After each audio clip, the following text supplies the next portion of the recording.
from the BBC World Service in association with ABC and All India Radio. This is Stumped. Hello and welcome to Stumped, your intercontinental hit of news, features and debate from the quirky world of cricket.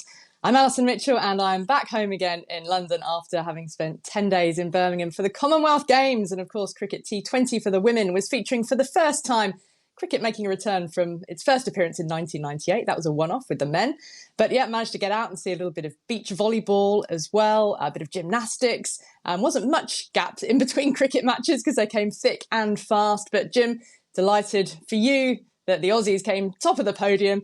England didn't even make 1, 2 or 3. Yes, Australia had a wonderful time, and I did take in as much as I could with the time difference, and the very exciting performances by a number of the Australians. You have to mention the cricket, which we will, but the performance by that guy Oliver Hoare in the 1500 metres final was just extraordinary. Anyway, it's still wintry down here, although I had my first cricket meeting for the new season last night. So we're starting to think and talk a little bit more about the game as we move towards September and the start of it all. Hello everyone, I'm Charu Sharma for All India Radio. I'm in Mysore, one of the more livable cities in the country, very clean, very nice. What am I doing here? Well, we rechristened our Karnataka T20 tournament, one of the premier domestic T20 tournaments, from the Karnataka Premier League, which had a bit of a wobble some years ago, to the Maharaja Trophy, which makes sense because it's all about the Mysore Maharaja, and that's where cricket started in Karnataka, by the way. So I empathize with you, Alison, because it's been thick and fast here, double headers every day, and of course accompanied by rain because we're in the middle of the monsoon, so everything gets delayed and I'm home by midnight. But it's still great fun. And one of the co-commentators I have is Veda Krishnamurthy, who played for India.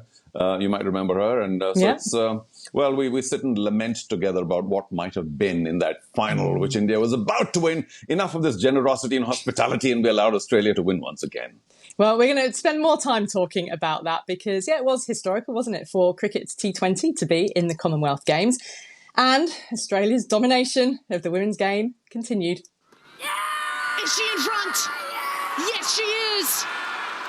Australia have struck gold. They want to review it. Yeah, clear gap wickets are hit, umpire's call. So back to the mighty Australians have struck gold. They complete a trilogy that may never be repeated. T20 World Cup champions, 50 over World Cup champions, and now Commonwealth gold medal winners. This team is as close to perfect as we may ever see. They are Commonwealth champions. So yes, in addition to being holders of the Ashes and world champions in both T20 and the ODI formats of the Games. But how did it feel then for a cricketer to stand on a podium at a Commonwealth Games? Well, I put that question to Australian fast bowler and now champion Megan Schutt. It was absolutely incredible. I didn't really know what to expect coming into the Com Games. And if I'm honest, I didn't at the time hold it very high in terms of like, it's not close to a World Cup. I was like, that'll be great if we win gold, but if we don't, I won't be overly disappointed. And then once the game kicked off, and obviously, I mean, competitive spirit kicks in, but to actually stand on the podium and have the national anthem play after you've received a medal rather than before the game, and see all the fans that stayed for the medal ceremony, it was phenomenal. And it was actually made me a little bit emotional, way more than what I thought. So that was really cool. And what is it about this side which is making you that decent side and a little bit more, a little bit better than decent even? I just think we scrap well. We get along tremendously. I think that's a unique part, is there is absolutely no rifts in the team, and we are so blessed because naturally there kind of can be that, especially in female teams, but none of that. And the core of our group has been together for a very long time now. Some real senior heads there, so there's a lot of experience. But I think when the going gets tough, we don't really pick on each other, and that's a big noticeability difference that we see with other sides. Is, you know, when things get heated and drop catches or misfields, they tend to take it out on each other, and we pride ourselves on making sure we don't do that. So that doesn't help anyone. No one means to, you know, mess up in cricket. So I feel like that goes a long way, especially in those tight situations. And you had a quite unusual situation, didn't you, in the lead up to the final, literally in the hours before, because Tiny McGrath had a positive COVID test and she was cleared to play. But how did that all unfold from your perspective? Yeah, oh, look, I mean, we found out not long before we left for the match. Good on Talia for testing. I mean, like, I think that would be a big difference between someone in our squad versus anyone else in any of the villages, is no one was testing. There were no protocols, and we were the only team that were, just bar the Kiwis, wearing masks in the hotel. So it's kind of like fitting that the one team that had COVID protocols are the one team that tested positive throughout the tournament. But we almost scrapped. We almost got through it without a positive COVID case, and it just happened to fall on that day. And honestly, I just feel for Talia. She just wanted to play cricket, didn't want any of the headlines that came with it. And yeah, there's a bit of salty fans out there, but they're always going to be. Did she have to sort of take further precautions, after the medal ceremony, or were you all able to celebrate comfortably after that? Yeah, she wore a mask in our change rooms. And I mean, to be fair, we've been following mask protocols for about 2.5 years now. So it's no big excerpt for us to continue doing that. I think it was just very strange to have her waiting on the other balcony into bat and not being a part of the huddle. It was a very different experience for all of us. And I can't imagine it was a fun one for Talia. What did you feel about the competition overall? I mean, from commentating on it, it felt like many of the group stage matches, bar perhaps yours against India at the start, didn't really carry much tension. And then, the top teams at the semis, those matches were closer, and there's quite a gulf still between the top teams and the rest. How do you see it? Yeah, I agree with that, to be honest. I think Barbados didn't show their true potential in terms of our group settings.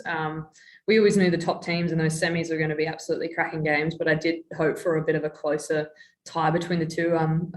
We had some pretty good games against Ireland in the games leading up. So, I mean, to even have maybe an expansion of it, have a few more teams, might bring in some different cricket, some teams that we don't know, some players about what they do.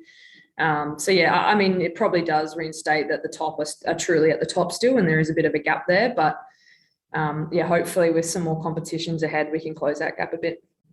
And a final word, Commonwealth Games, it will be in Victoria in 4 years' time. So what are your hopes? You already mentioned, perhaps maybe, would you advocate for an expanding of the Commonwealth Games, do you think, to give cricket that broader platform? Yeah, absolutely. I'm all for that. I think, the more teams, the better. The more we can expose those players to international experience, the better they're going to be for it. And we've spoken about that in terms of domestic competitions and having the best come over to bring out the best in everyone. And I think that, is the same thing for international cricket. So, yeah, hopefully I'm still ticking along in Victoria, but that's my dream. Megan, congratulations on being Commonwealth champion. It does sound pretty cool. And enjoy your time with London Spirit. Thanks, Ali.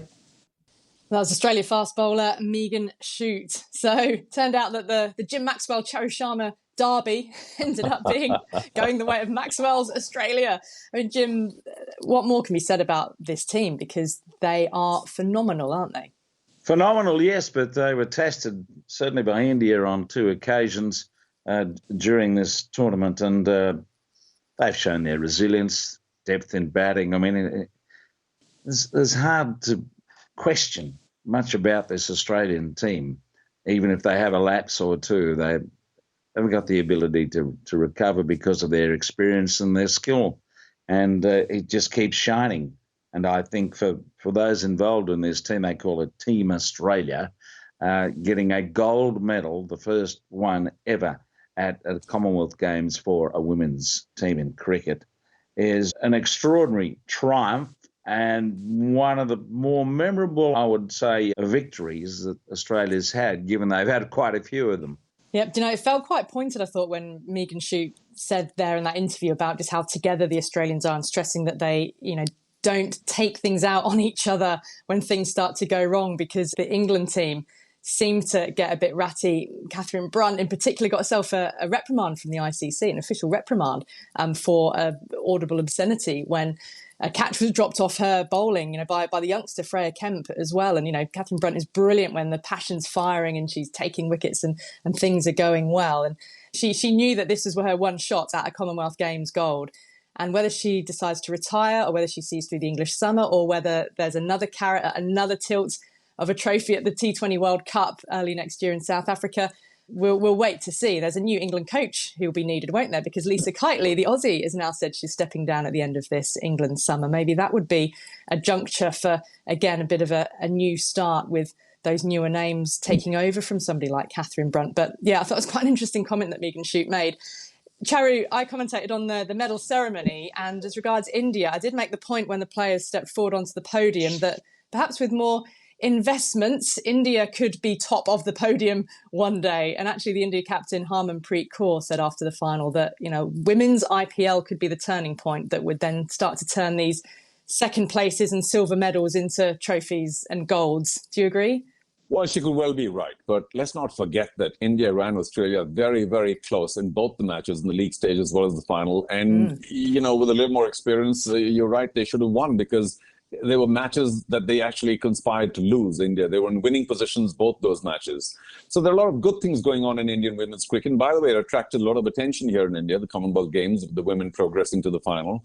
But there's a little flaw in that theory because do remind me, who won the World T20 some time back? Wasn't the West Indies? They did in 2016. Right. They don't have a West Indies IPL. And you know, England won. They didn't have the 100 or whatever else and all the rest of the leagues then. They won the 2017 World Cup. So it's not all down to a women's IPL. The women's IPL, of course, is a very important milestone, a benchmark that needs to be reached as quickly as possible. But I don't think that's the primary reason why the Indians lost all these tournaments in the past. It's just a little something missing, maybe a late middle order kind of surge that they need with the batting. You can talk about more cricketing aspects, but I think she has expressed on behalf of all the rest of the cricketers that they are ready for a women's IPL. We on Stumped have been talking about it for years. I just think that the commercials need to come together.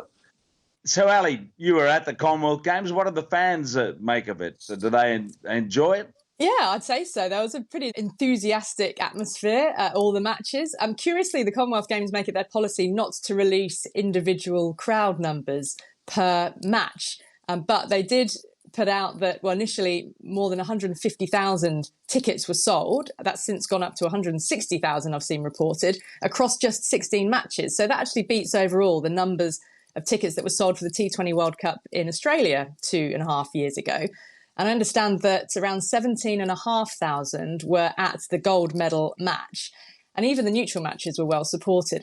And from the reaction of the crowd, you know, the cheering, the clapping, it felt as if there were those knowledgeable cricket fans who were applauding certain nuances of the game. And there were also new cricket fans who were clapping and cheering so enthusiastically, you know, even when a team was limping towards the finish line and were, you know, certain for defeat.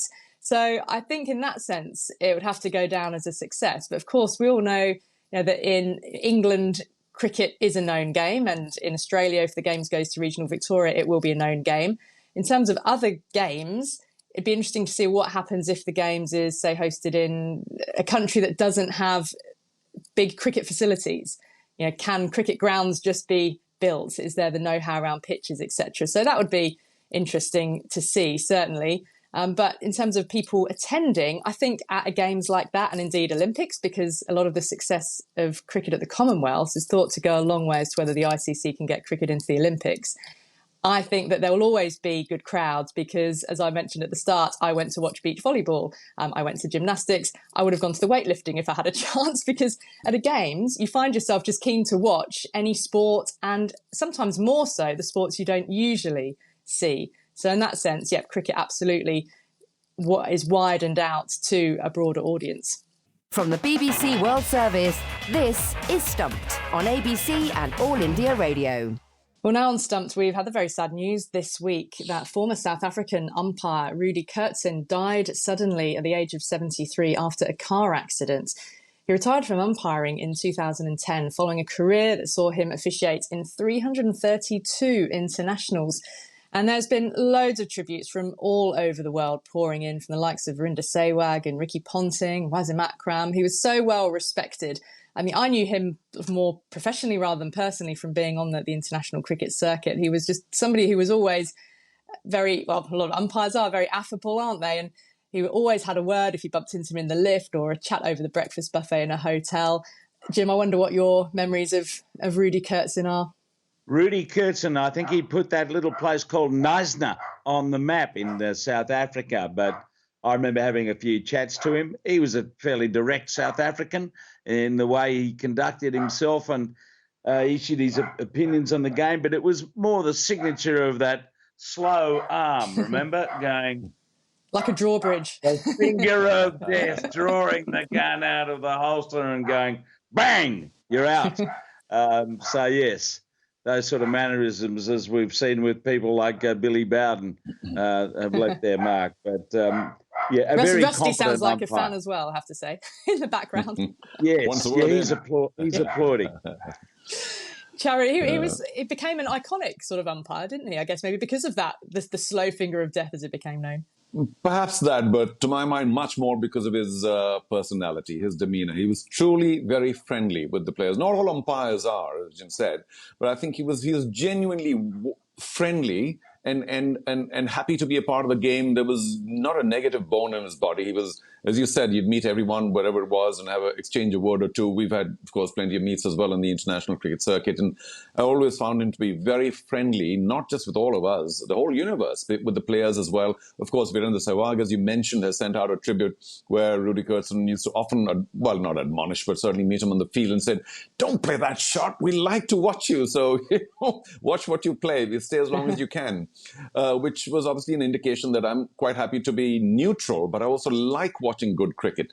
A very friendly personality and of course, a bit of a legend in the umpiring world. We shared some wonderful, happy times together. And I mean, our thoughts obviously go out to the rest of his family because it's a little premature. And it just was, accidents are a horrible way to go. But Rudy, you gave us lots of very memorable moments in and around the cricket field. Yeah, very sad indeed. And for England cricket fans, they will remember he and Billy Bowden walking out to the middle famously at the climax of the 2005 Ashes when the final day had been affected by rain and bad light and they had to ceremonially remove the bails from the stumps to signify the end of the match, which brought about England's historic Ashes victory. So Rudi Koertzen, very fondly remembered.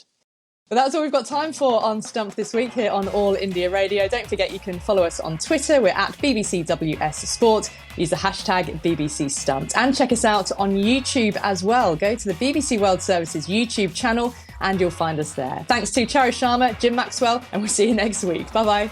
Stumped is a BBC sport production for the BBC World Service in association with the Australian Broadcasting Corporation and All India Radio.